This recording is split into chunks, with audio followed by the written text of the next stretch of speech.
सर्वेभ्यो नमो नमः। मम नाम डॉक्टर लूनेश कुमार वर्मा। अहम शासकीय उच्चतर माध्यमिक विद्यालय छछानपैरी रायपुर जिला मध्ये पदस्थोस्मि। अद्य वयं पठामः नवम्याः कक्षायाः पाठः संत श्री गहिरा गुरु। प्यारे बच्चों, आप सभी संतों के विषय में जानते हैं। भारतीय धर्मों में संत उस व्यक्ति को कहते हैं जो सत्य आचरण करता है तथा आत्मज्ञानी हैं। जैसे संत शिरोमणि गुरु रविदास, संत कबीरदास, संत तुलसीदास, संत गुरु घासीदास। तो संत शब्द सत शब्द का बहुवचन कर्ता कारक शब्द है। संत यह संज्ञा शब्द है, पुल्लिंग का शब्द है। संत का तात्पर्य होता है साधु, सन्यासी, त्यागी पुरुष, परम धार्मिक और साधु व्यक्ति, ईश्वर भक्त या महात्मा या जिन्हें हम सज्जन कहते हैं, इन्हें ही संत के नाम से अभिहित किया गया है। वास्तव में संत वही है जो सहज भाव से विचार करे और आचरण करे। जब उसका मान हो तब उसे अभिमान न हो, और कभी उसका अपमान हो जाए तो भी उसे अहंकार नहीं करना चाहिए। प्रत्येक स्थिति में उसकी वाणी मधुर और व्यवहार संयमशील होना चाहिए, चरित्र प्रभावशाली होना चाहिए। संत शब्द का अर्थ ही है सज्जन और धार्मिक व्यक्ति, अर्थात जो अच्छा आचरण करता हो, धर्म का आचरण करता हो, धर्म के अनुकूल आचरण करता हो। कौन से धर्म का? मानव धर्म के अनुकूल आचरण करने वाला व्यक्ति ही सच्चा संत कहलाता है। सच्चा संत सभी के प्रति निरपेक्ष और समान भाव रखता है, क्योंकि सच्चा संत हर इंसान में, प्रत्येक व्यक्ति में भगवान को ही देखता है।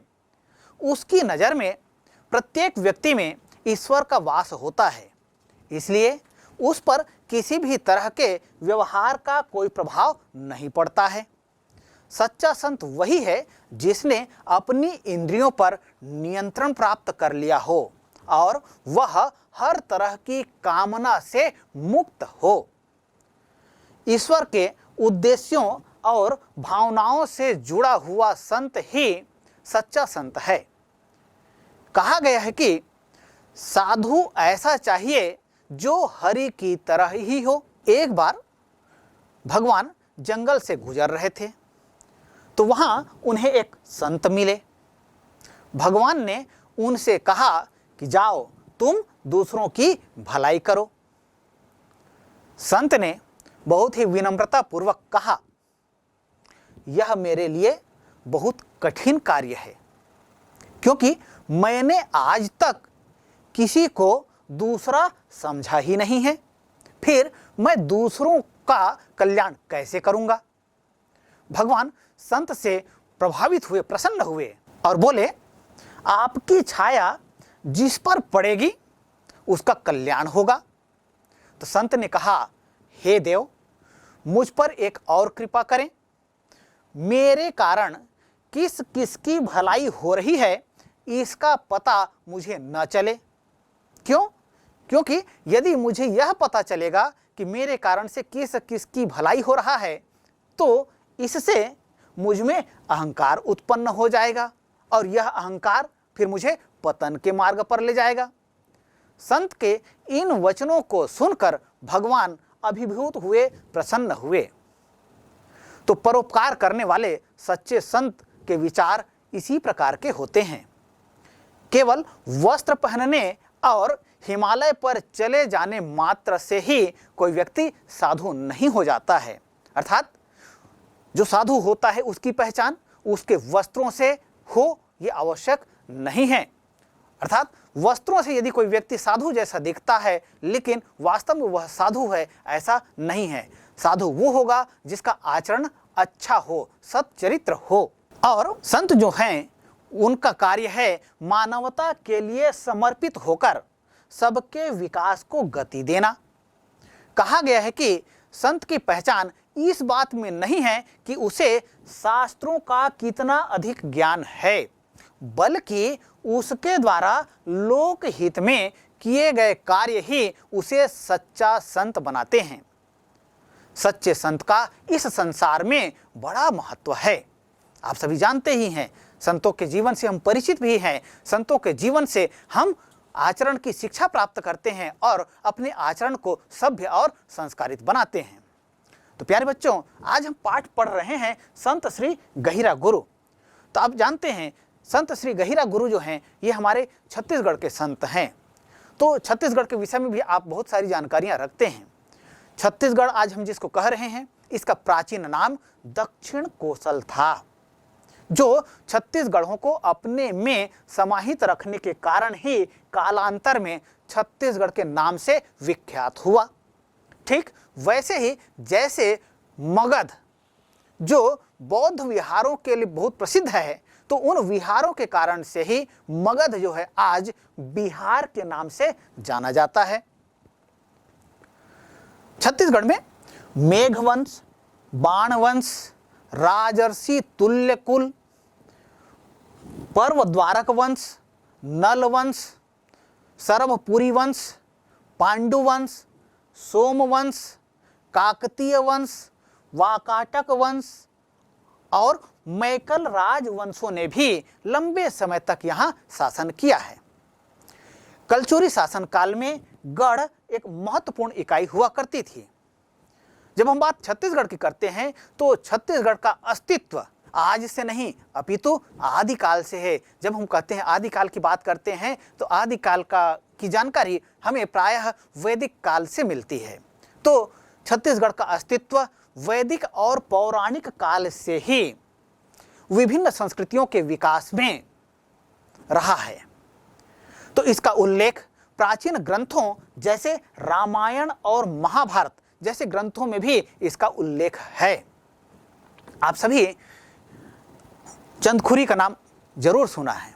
चंदखुरी जो कौशल्या मंदिर के लिए प्रसिद्ध है, विश्व में एकमात्र स्थान है जो माता कौशल्या के जन्म के कारण प्रसिद्ध है। वहां आप देखेंगे, आप देख पा रहे हैं, चित्र में देख पा रहे हैं किस तरह से तालाब के बीच में एक मंदिर बना हुआ है, और यह मंदिर जो आप देख पा रहे हैं यह ही है कौशल्या मंदिर।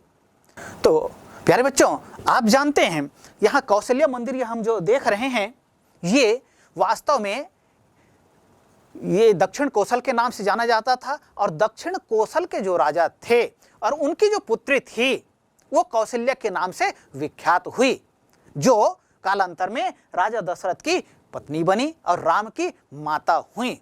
तो इस तरह से आप देख रहे हैं यहाँ चंदखुरी, जहाँ तालाब के मध्य कौशल्या मंदिर बना हुआ है, और साथ ही साथ राम का एक विशाल मूर्ति का भी निर्माण यहाँ किया गया है, जिसके दर्शन से लोग नित लाभान्वित होते हैं।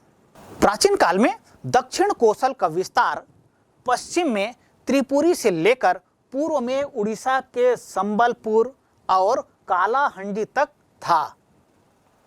पौराणिक काल में इस क्षेत्र को कोसल प्रदेश के नाम से जाना जाता था, जो कि कालांतर में दो भागों में विभक्त हो गया। कौन से दो भाग?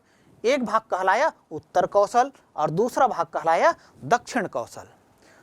तो यही जिसको हम दक्षिण कोसल कह रहे हैं, यही छत्तीसगढ़ के नाम से आज जाना जाता है। प्राचीन काल में इस क्षेत्र में एक नदी जिसका नाम था चित्रोत्पला, जिन्हें आज हम सभी महानदी के नाम से जानते हैं, और महानदी का उद्गम सिहावा पर्वत से हुआ है। सिहावा पर्वत से जब नदी का उद्गम होता है तो बिल्कुल पतली सी धारा होती है, आप देख पा रहे हैं चित्र में। लेकिन जैसे जैसे यह आगे बढ़ता है, जैसे राजिम के पास आकर देखें तो राजिम के पास आते हैं तो वहाँ नदी काफ़ी चौड़ी हो जाती है। इसी तरह से महानदी के तट पर बसा हुआ जो महत्वपूर्ण नगर है, इन्हीं में से एक प्रसिद्ध नगर है सिरपुर। सिरपुर से जब हम आगे जाकर देखते हैं तो एक प्रसिद्ध स्थल है शिवरी नारायण, जहाँ पर यह कहा जाता है कि राम ने माता शिवरी के जूठे बेर का सेवन किया था। और इसी तरह से हम महानदी के यात्रा में आगे बढ़ें तो आप देखते हैं उड़ीसा में जाकर के एक बहुत विशाल बांध बना है जिसको हीराकुंड बांध के नाम से जाना जाता है। तो जब महानदी सिहावा पर्वत से निकलती है और जब उड़ीसा पहुंचती है तब इसका रूप जो है बहुत विशाल हो जाता है। प्यारे बच्चों, जिस चित्रोत्पला अर्थात महानदी का उल्लेख हम यहाँ कर रहे हैं, इसका उल्लेख पुराणों में भी है, वाल्मीकि रामायण में है, महाभारत में भी है। मत्स्य पुराण में चित्रोत्पला अर्थात महानदी का उल्लेख इस तरह से किया गया है। मंदाकिनी दसारणा च चित्रकूटा तथैव च तमसा पिप्पली सेनी तथा चित्रोत्पलापि च। इसी तरह से महाभारत में भी चित्रोत्पला महानदी का उल्लेख है। महाभारत में इसका उल्लेख भीष्म पर्व में किया गया है।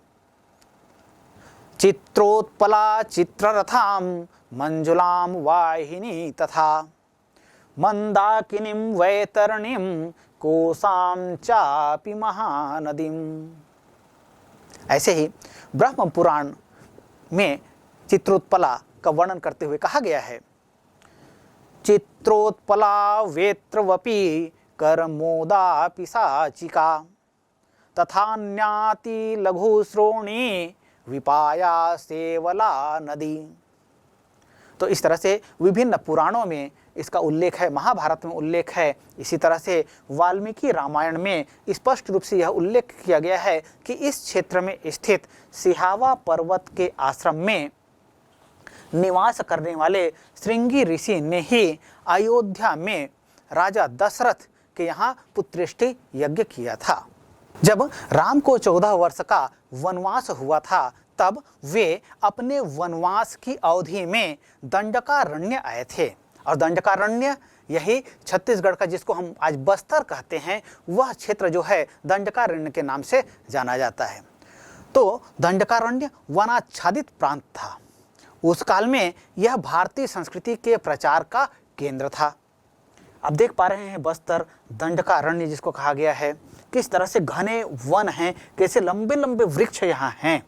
तो इस तरह से वनों से आच्छादित यह जो प्रांत है यह न केवल वन के कारण प्रसिद्ध है अपितु भारतीय संस्कृति के प्रचार के केंद्र के नाम से भी यह प्रसिद्ध रहा है।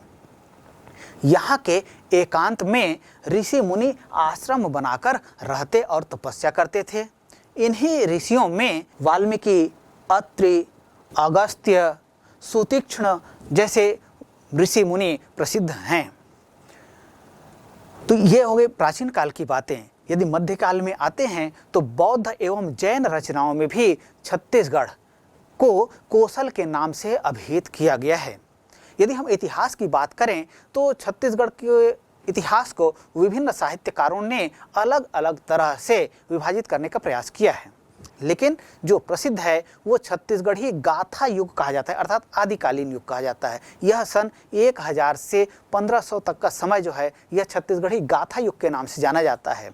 इसी तरह से छत्तीसगढ़ी भक्ति युग के नाम से सन 1500 से लेकर 1900 तक का समय माना जाता है, और 1900 से अब तक का समय आधुनिक छत्तीसगढ़ के नाम से जाना जाता है। तो छत्तीसगढ़ में संतों की अविरल परंपरा रही है।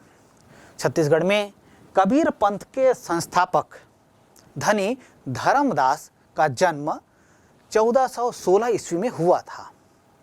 इन्होंने कबीर के पदों का, जिनको हम कबीर की साखियां कहते हैं, इन पदों का संकलन और लिपिबद्ध किया, और इनके द्वारा दामाखेड़ा में कबीर आश्रम की स्थापना की गई है, जो प्रसिद्ध है। आप देख भी पा रहे हैं चित्र में दामाखेड़ा, जहाँ पर कबीर का यह आश्रम है, इसकी स्थापना धनी धर्मदास ने किया था। ये छत्तीसगढ़ के प्रथम सशक्त संत कवि थे।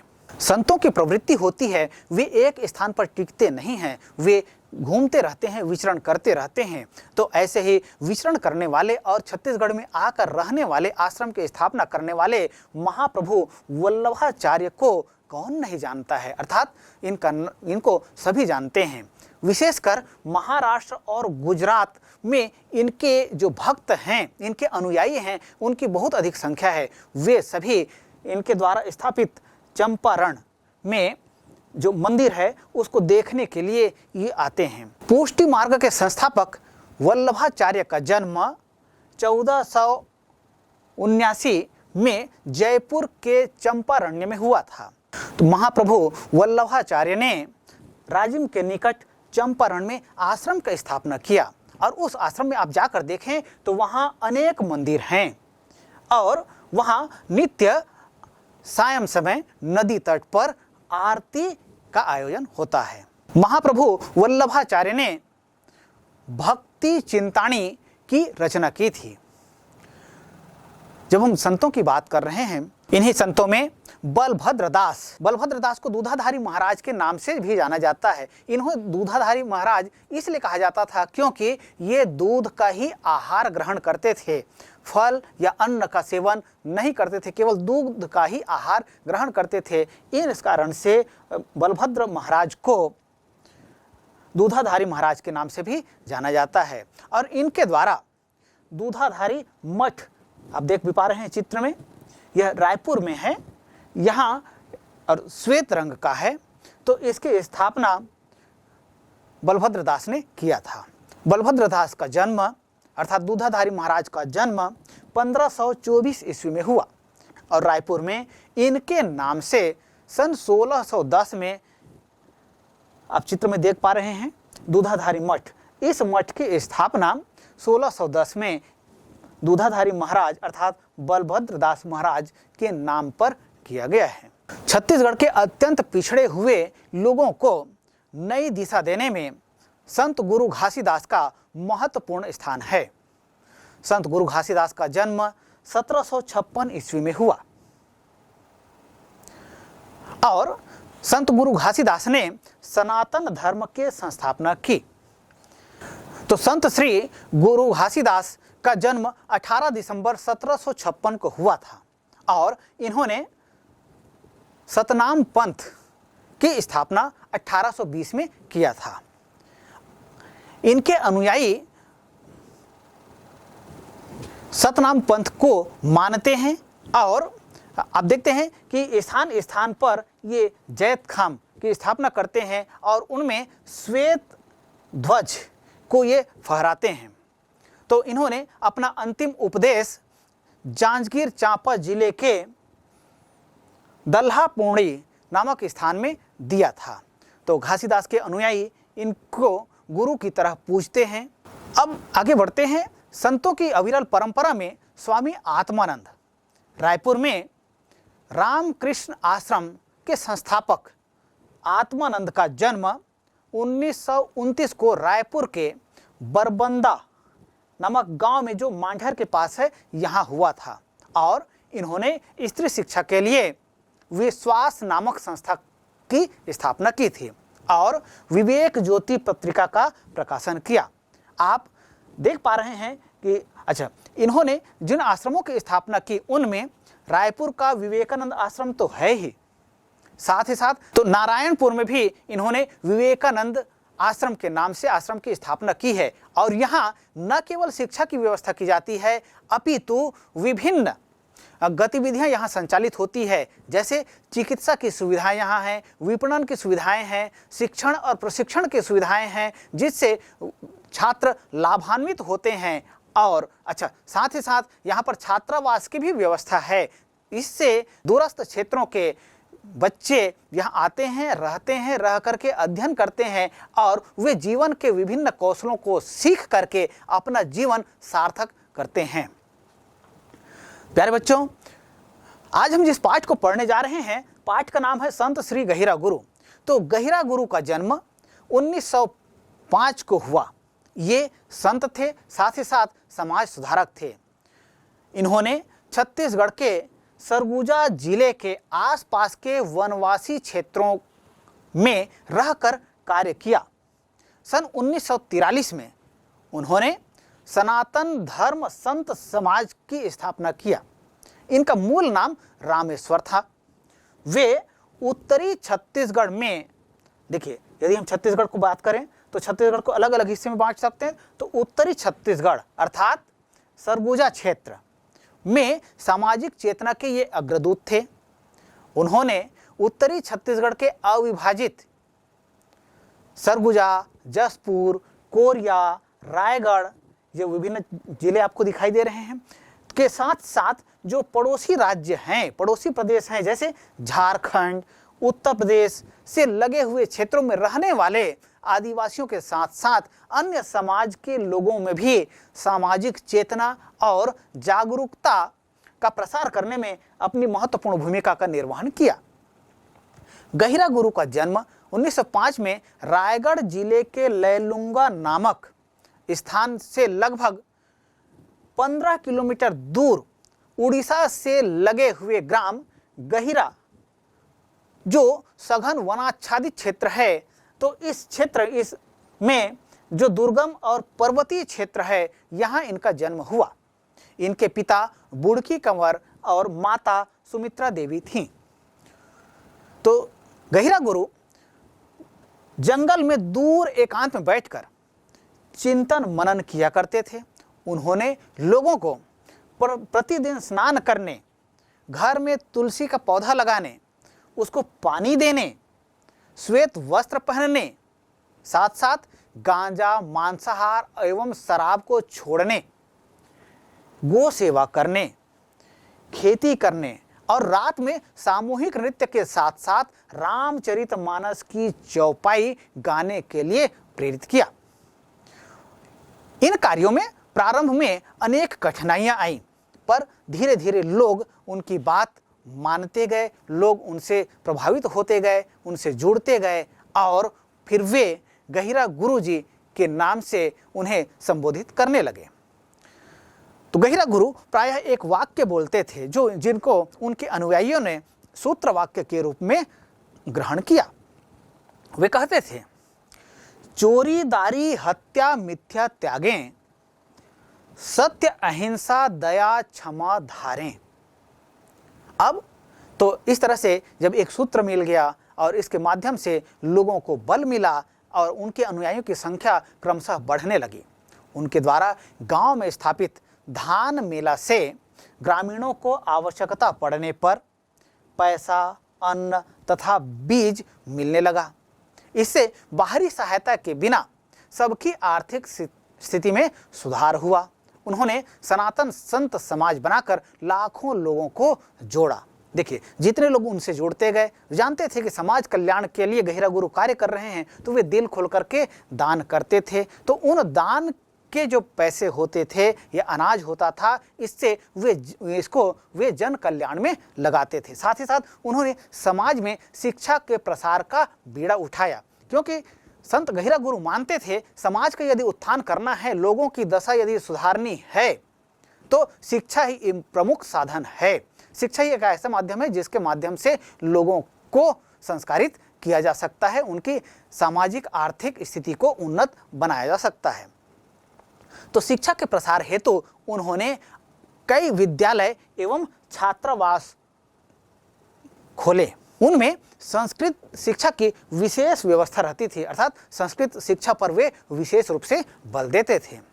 समाज को संगठित करने के लिए उन्होंने दशहरा, रामनवमी और शिवरात्रि के पर्व सामूहिक रूप से मनाने के लिए लोगों को आग्रह किया। तो दशहरा, रामनवमी, शिवरात्रि जैसे पर्वों के अतिरिक्त इनके अनुयायी जब भी आपस में मिलते थे, उस समय एक दूसरे को वे शरण कहकर अभिवादन करते थे। दूसरा जो होता था, अर्थात जो एक बार शरण करके कोई इनके अनुयायी कह दिए, तो दूसरा जो है वो भी उन्हें शरण कहकर, जिस तरह से आज राम राम जैसे अभिवादन का प्रयोग किया जाता है, उसी तरह से गहिरा गुरु के अनुयायी एक दूसरे को शरण कहकर अभिवादन करते थे। लोगों के मन में गहिरा गुरु के प्रति बहुत आदर एवं सम्मान था। इनके कारण उस क्षेत्र में ईसाइयों के धर्मांतरण के जो षड्यंत्र चल रहे थे, ये विफल होने लगे। अर्थात अब क्योंकि इन्होंने तो संस्कृत का विकास किया और साथ ही साथ लोगों में शिक्षा के प्रसार का बीड़ा उठाया था, इसलिए ईसाइयों का जो षड्यंत्र था वो विफल होने लगा था। अर्थात लोग धर्मांतरित नहीं हो रहे थे, वे अपनी मूल संस्कृति को जानने और समझने लगे थे, उसके महत्व को समझने लगे थे। इसलिए वे अपने धर्म पर बने रहना ज़्यादा अच्छा समझने लगे। गहिरा गुरु ने अपने कार्य के कुछ प्रमुख केंद्र बनाए। इनमें गहिरा ग्राम, आप देख पा रहे हैं चित्र में, साथ ही सामरबार, कैलाश गुफा तथा श्रीकोट एक तीर्थ के रूप में विकसित हो गए। विभिन्न विद्वान एवं सन्यासी वहां आने लगे, आते भी थे, वहां रुकते भी थे और साथ ही साथ सत्संग भी करते थे। तो कुछ समय बाद गहिरा गुरु प्रवास बंद करके अपने जन्म स्थान अर्थात गहिरा ग्राम में ही रहने लगे और 92 वर्ष की आयु में 21 नवंबर सन 1996 के पावन दिन उन्होंने इस संसार से विदा ले लिया। उनके बड़े पुत्र श्री बभ्रुवाहन सिंह अब उनके पिता के कार्यों की देखरेख कर रहे हैं। न केवल वे बल्कि उनके अनुयायी जो हैं वे भी उनके आदर्शों पर चलते हुए उनके द्वारा प्रारंभ किए गए नेक कार्यों को आज आगे बढ़ा रहे हैं। समाज में संत श्री गहिरा गुरु के योगदान को देखते हुए छत्तीसगढ़ शासन ने उनकी स्मृति में सरगुजा विश्वविद्यालय का नाम बदलकर संत गहिरा गुरु विश्वविद्यालय कर दिया है।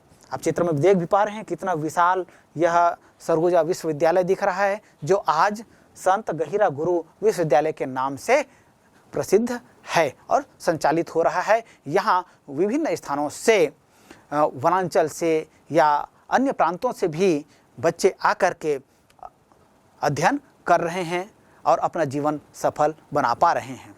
तो प्यारे बच्चों, आज हम इन्हीं ऐसे ही महान संत श्री गहिरा गुरु के विषय में यह पाठ पढ़ने जा रहे हैं। इस पाठ का शीर्षक है संत श्री गहिरा गुरु।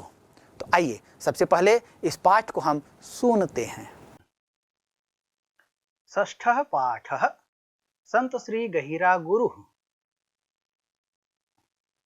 श्री गहिरा गुरु महान समाज सुधारकः, दार्शनिकः, तपस्वी च आसीत्।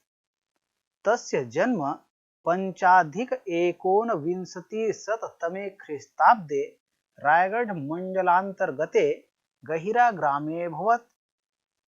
तत्र भवतः पिता श्री बुड़की कंवर महोदयः संपन्नो कृषकः, जनजातीय समूहस्य ग्राम प्रमुखः च आसीत्।